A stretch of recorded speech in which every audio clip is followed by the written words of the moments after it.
They say desire is like a spark, harmless until it finds something to burn. But nobody tells you what it feels like when you're the thing catching fire. It doesn't happen all at once. It's slow, subtle, like a whisper in the back of your mind that grows louder each day until it becomes the only thing you hear. I didn't wake up wanting to break anything. I didn't wake up wanting to lie. I was just tired. Tired of being invisible in my own home. Tired of waiting for someone to notice I was still here. Not just the wife, not just the mother, but me, a woman who still feels, still aches, still dreams. And then, a moment. One of those moments that sneaks up on you when your guard is down. A glance too long. A laugh that lingers. A touch that wasn't supposed to mean anything, but meant everything. I should have looked away. I should have walked away. But I didn't, because in that moment, I felt something I hadn't felt in years. Seen, wanted, alive. And that feeling? It's dangerous. It makes you forget the rules. It makes you rewrite the story in your head just enough to believe that maybe it's not that bad. But desire doesn't care about your reasons. It doesn't care that you were lonely, or that he never noticed your new dress, or that you cried yourself to sleep more nights than you can count. It just wants. And once it starts wanting, it doesn't stop. I wish I could tell you I fought it harder. I wish I could say I walked away before the line was crossed. But I didn't. What started with a glance ended with a secret I can never confess. And now, even in silence, it screams inside me. Subscribe to Heartfelt Tales Unfold, because here, we don't just tell stories. We unravel the human heart. My name is Claire. I've been married for 9 years. And for the most part, it was good. Not perfect, but good enough. Until it wasn't. I used to be the kind of woman who filled rooms with laughter. Who wore lipstick just to feel beautiful for no reason. Who danced barefoot in the kitchen when no one was watching. But somewhere along the way, I stopped. Not because I stopped wanting to feel alive, but because it stopped feeling like anyone cared if I did. Jared, my husband, he used to notice everything. The way I curled my hair. The perfume I wore. Even the smallest things, like how I hummed when I folded laundry. But lately, he barely looks up from his phone. He comes home tired, talks about work, eats in silence, and sleeps like I'm not even there. Long hours. Short words. That's what our marriage had become. I told myself it was just a phase. That work was stressful. That maybe I was overthinking it. But deep down, I knew something was missing. Not just in him, but in me. Then Liam moved in. He's my son's childhood friend. They grew up together. Bike rides, backyard campouts, messy summer days. And now, he's 22, tall, kind, and trying to get on his feet after losing a job in the city. Jared offered him our guest room. Said it was temporary. Said it was the right thing to do. And I agreed, because what else could I say? Liam came with a few bags, polite smiles, and eyes that carried both gratitude and something else I couldn't quite name. Our house isn't big, but it's warm. Suburban. Clean. Quiet. Too quiet sometimes. Some days, it feels like I'm walking through a museum of what used to be a home. Photos on the walls, but no real connection in the air. The silence between Jared and me used to bother me. Now, I'm just used to it. But with Liam around, the air felt different. Lighter. Like someone had opened a window in a room I didn't even realize was suffocating me. He noticed things Jared hadn't in years. Like how I always made tea before bed. How I rearranged the cushions when I was stressed. How I wore my sadness like a quiet perfume, always there, even if no one asked about it. And he asked. He listened. At first, it was nothing. Small conversations. Polite check-ins. But somewhere in those little moments, I felt something shift. Not in him. In me. It wasn't love. It wasn't even lust. It was the ache of being seen again. And that's where the real danger began. Some people fade out of love. Others just fade into the walls. And before you know it, You're watching someone else open the door to a version of you that you thought was gone forever. It started so small, so simple, it almost didn't feel like anything at all. Liam had been with us for about 2 weeks. He kept to himself mostly, woke up early, helped with little chores, stayed polite, folded the laundry without being asked, washed the dishes even when it wasn't his turn. Just present. And I hadn't realized how rare that had become in my world, someone being present. One morning, I came downstairs after trimming my hair the night before. Nothing drastic. Just a few inches. A little change. Something to make me feel new, maybe? Jared didn't say a word. Didn't even glance. But Liam? He looked right at me. Smiled. Then he said, "New cut? Looks good on you." Just that. 5 words. And my chest tightened like I hadn't breathed in days. It wasn't the compliment. It was the fact that he noticed. That I wasn't invisible to everyone.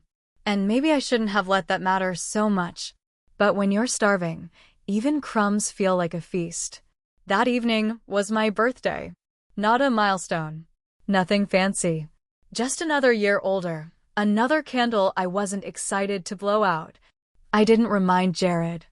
I guess part of me wanted to see if he'd remember on his own. He didn't. He came home late.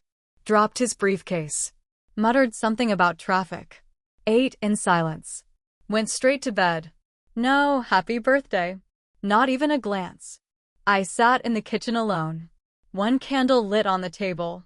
A slice of leftover pie. And the kind of silence that doesn't echo, it just stays. Then Liam walked in. He had no way of knowing it was my birthday. But somehow, he knew something was off. He paused, looked at me for a second, and said, "You okay?" I nodded too fast. Smiled too wide. That fake kind of smile we wear when the truth feels too heavy. He didn't press. Just stepped out for a minute. Came back holding a tiny cupcake from the corner store and a plastic fork. "I didn't know," he said. "But everyone deserves cake on their birthday." I laughed. It wasn't a full laugh, more like a soft crack in the dam I'd been holding up. But it felt real. He sat with me. We split that cupcake like it was the most sacred thing in the world. Frosting stuck to my finger. He reached out to wipe it. And for the briefest second, his fingers touched mine. It was nothing. Just skin. But it felt like a lightning strike. I pulled my hand back. Looked away. But my pulse betrayed me. And in that touch, something awakened in me I thought I buried. Not love. Not lust. Just longing. Raw and quiet and aching to be heard. And for the first time in a very long time, I wondered what it would feel like to be wanted again. After that night, everything started to feel a little different. And not just between me and Liam. Inside me. Like I'd crossed some invisible line, not with my hands, but with my thoughts. I kept telling myself it was innocent. A cupcake. A compliment. A quiet moment. Nothing more. But the truth is, I couldn't stop thinking about it. Not the touch. Not even the words. But the feeling. That feeling of being seen. Of someone showing up for me. Not because they had to, but because they wanted to. And I hated how much I craved it.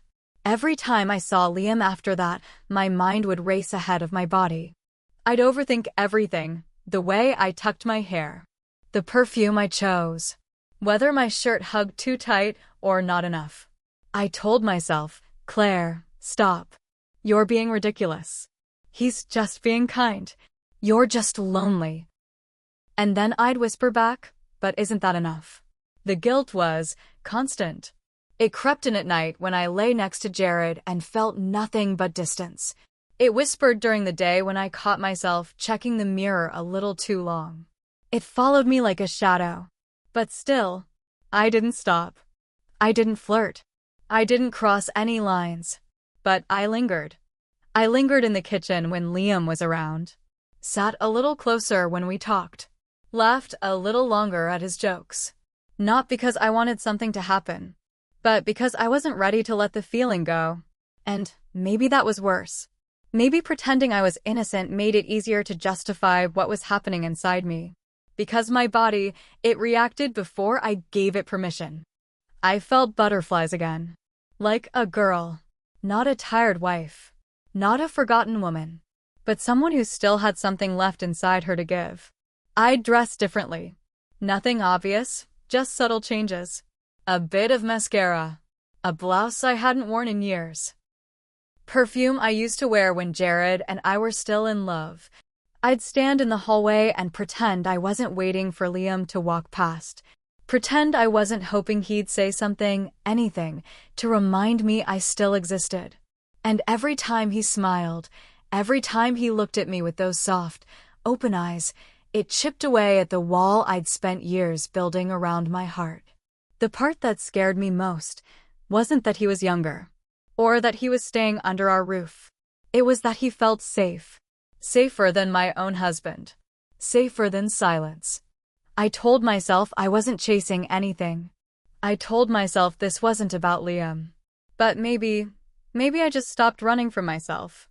And when you stop running, you start noticing things you tried hard to forget. It was a Thursday night. Jared had texted hours earlier, some last-minute meeting at the office. Said he wouldn't be home till late. No apology. No warmth. Just a message that felt more like a notice than a husband reaching out to his wife. I didn't even bother replying. The house was quiet. Our son was out with friends. Liam was in the living room, flipping through channels he wasn't really watching. I made tea, poured 2 cups, carried one over and set it on the coffee table in front of him. He looked up and smiled. That soft, kind of smile. The kind that says thank you without words. We sat there, not saying much at first. Just the sound of the television humming in the background and the occasional sip of tea filling the space between us. Then out of nowhere, he said, "She cheated on me." I blinked, not expecting it, not ready for the weight of it. He looked down at his hands, fidgeting, nervous. Then added, "My ex. The one I moved back here to get away from." I didn't push, didn't ask questions. I just listened. He talked slowly, told me how it happened, how he tried so hard to be enough, how it felt to give your all to someone who made you feel small in return.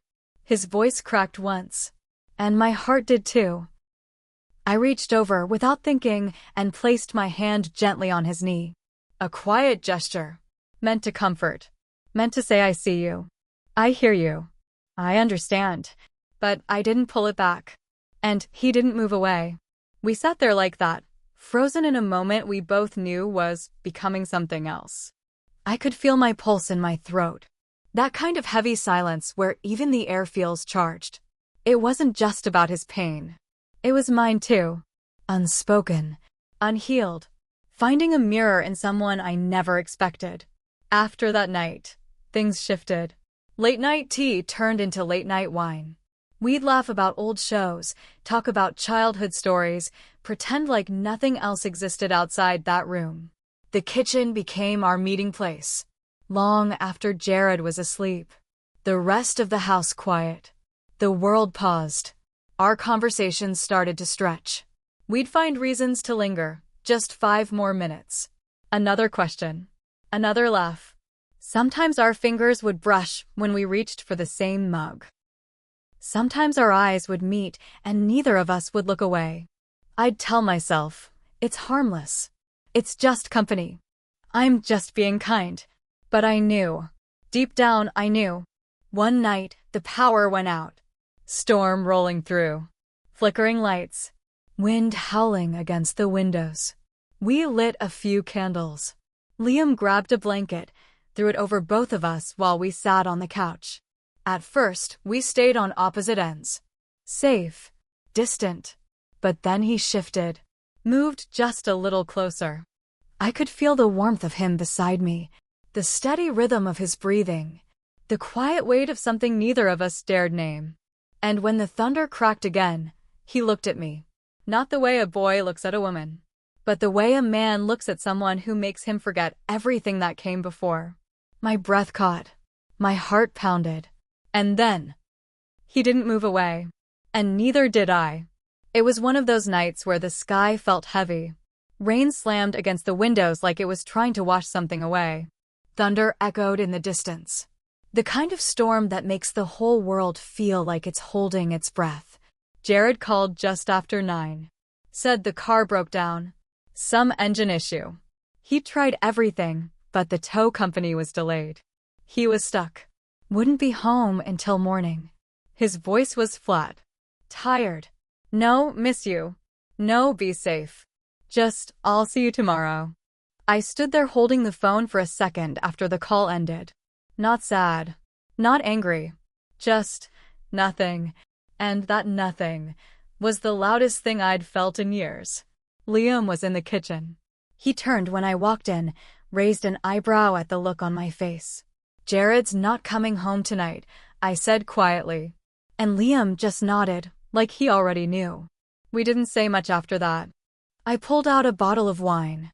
One we'd been saving for something special. I guess I decided. Tonight was something. We sat in the living room. Just like the night of the power outage. Candles lit. The storm outside, making the whole house feel like it was floating somewhere far away from reality. Liam poured 2 glasses. We clinked without saying a word. At first, we talked about nothing. Music. Movies. His plans. My regrets, though I didn't use that word. The wine made everything warmer. Softer. He watched me. Not in the way people do when they're trying to figure you out, but in the way someone looks when they already know something, and they're just waiting for you to say it out loud. Then he said it. You deserve more than silence. My throat tightened. He didn't say Jared's name. He didn't have to. I looked at him. And in that moment, everything inside me cracked. Not in anger. Not even in desire. But in grief. Grief for the woman I used to be. Grief for the love I thought I had. Grief for all the nights I waited to be touched, to be heard, to be wanted.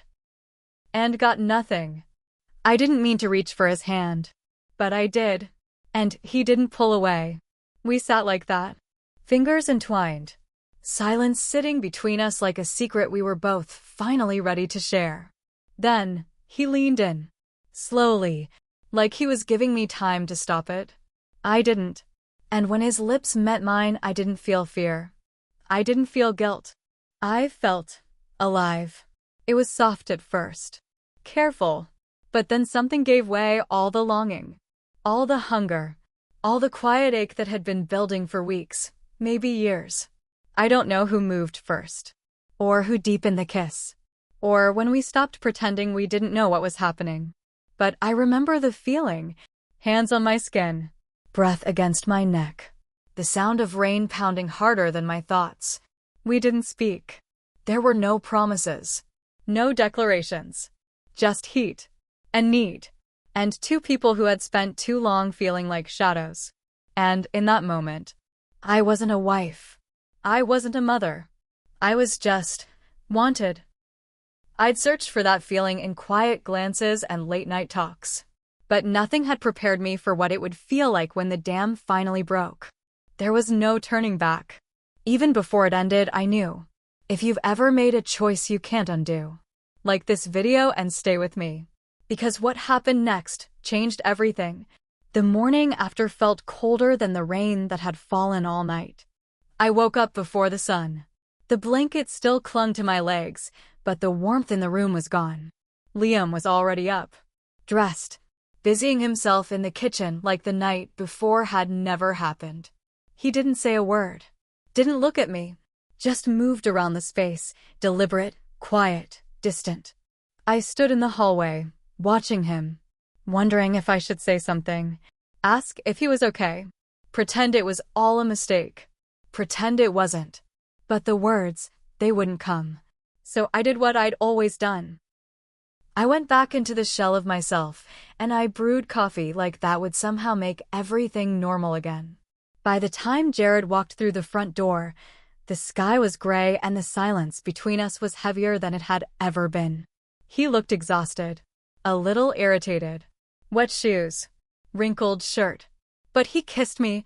Right there in the middle of the kitchen, he kissed me. Like nothing had changed. Like nothing ever had. His lips were dry. his arms mechanical. The kind of kiss you give someone out of habit, not out of want. I stood there, frozen, trying to remember the last time I wanted that kiss. Trying to pretend it didn't feel like betrayal, his or mine. Liam kept his head down. Didn't say good morning. Didn't make eye contact. He didn't need to. The shift was loud in his silence. He ate quickly, left his plate in the sink, said he had errands to run, and then he was gone. Just like that. No nod, no glance. Just gone. I stood there in the quiet after, listening to the sound of Jared rummaging through the closet, while my heart sat in my chest like a weight I didn't know where to place. I thought the guilt would consume me, but it wasn't just guilt. It was confusion, longing, grief for something I never had but somehow already missed. I kept replaying the night in my head, the way his hands knew exactly where to hold me. The way our breaths found rhythm like we'd done this 1,000 times in some other life. And now he wouldn't even look at me. That stung more than I was ready to admit. I didn't know if he regretted it, if he felt ashamed, if he blamed me. Part of me hoped he'd knock on my door that night, pull me aside, say anything, even goodbye. But he didn't. Days passed, and he got colder, more polite, less present. He started staying out longer, taking calls outside, returning home late like Jared. Like he couldn't stand being under the same roof. And I told myself, good. That's what I wanted. I needed it to end. But inside, I was unraveling. Because while I was trying to hold my marriage together with frayed threads, my mind kept drifting back to the only place I'd felt alive in years. And Liam? He wasn't done. Nights became the hardest part. When the house fell quiet, when there were no footsteps, no dishes clinking, no voices to hide behind, just the sound of my own thoughts breathing too loud in the dark. I couldn't sleep. Not really. I'd lie there, staring at the ceiling, the storm long gone, but something still thundering inside me. And every night, I replayed that moment with Liam, frame by frame. The way he looked at me, the heat in his hands, the softness in his kiss, the way we didn't say a single word because somehow none were needed. But then the questions came. Slow, sharp, constant. Was I just lonely? Or was I selfish? Did I really just fall into something I couldn't stop? Or did I choose it? Because deep down, it felt good to finally feel again. I tried to justify it, told myself it was a moment of weakness, a slip, an accident. But nothing about it felt like an accident. It felt like the most intentional thing I'd done in years. And that made the guilt worse. I wondered what Liam was thinking. If he regretted it. If he hated himself. If he hated me. Or if he was just waiting for me to say something first. Something honest. Something real. But I didn't know how to say it. To him. To Jared. To myself. And then Jared started noticing. It wasn't much at first. Little things. You've been quiet lately. Are you feeling okay? Did I do something wrong? And for the first time in a long time, he looked like he cared. It hurt how that small flicker of effort could still reach something inside me, something I thought Liam had already burned away. I didn't answer his questions. I smiled, lied, said I was just tired, just stressed. But inside, a storm was still raging. Because maybe the real betrayal wasn't what I did with Liam. Maybe it was how easily I forgot what I once felt for Jared. The man who used to pull me into his chest after a long day. The man who once made my heart race with just a glance. The man I promised forever to before life wore down our edges and routine swallowed our passion whole. Had I stopped loving him? Or had I just stopped trying? Or maybe he stopped first. And I was just the one who finally broke. I didn't know the answers. Still don't. All I knew was that I was trapped in a truth I couldn't speak, because if I said it out loud, everything I knew would fall apart. And somehow, the silence felt safer. Have you ever made a choice, not because you truly wanted to, but because you didn't know how to say no, not to a person, but to a feeling you've buried for far too long? Not to desire, but to the part of yourself that just wanted to feel noticed, held, alive again. Was I wrong for letting that moment happen? Was I weak? Was I selfish? Or was I just human? Human enough to ache. Human enough to fall. Human enough to believe, if only for a moment, that connection could still find its way back to me. Because that's what it was. Not a plan. Not a game. Just a cry for something real in a life that had gone numb. And now I wonder, was it betrayal? Or was it just two broken hearts colliding in the wrong place, at the wrong time? Tell me in the comments, have you ever felt that? Not lust, not love, but that deep, silent ache for someone to just see you again? Was I wrong? Or just lost? If stories like this stir your soul, like this video and subscribe to Heartfelt Tales Unfold. Because here, we don't just tell stories. We unravel the human heart. Desire doesn't knock on your door with fire. It doesn't roar in loudly and ask for permission. It tiptoes in the quiet, in the silences, in the long pauses between "how was your day" and "good night." It comes in small sparks. A compliment. A shared laugh. A lingering glance that lasts just 1 second too long. And sometimes, you don't realize the match was ever lit until everything around you is ash. Would I take it back? I ask myself that every night. Some nights I say yes. Other nights, I'm not so sure. Because for the first time in years, I felt alive. I felt something, but that feeling came with a cost. A cost I now carry in silence. Every morning I wake beside a man who doesn't know what I've done. Every evening I set dinner down and pretend I'm whole. But I'm not. Because some moments, you don't get to undo. You just learn to live with their echo. And Liam? He never said a word. He never brought it up again. He just left. No goodbye. No closure. Just a quiet exit, like he knew the damage was already done, and staying would only make the cracks deeper. And now, I carry the silence we never spoke of. The kiss we never mentioned. The night that changed everything, but didn't change enough. And maybe that's the real tragedy. Not that we crossed a line, but that when it was over, the ache stayed.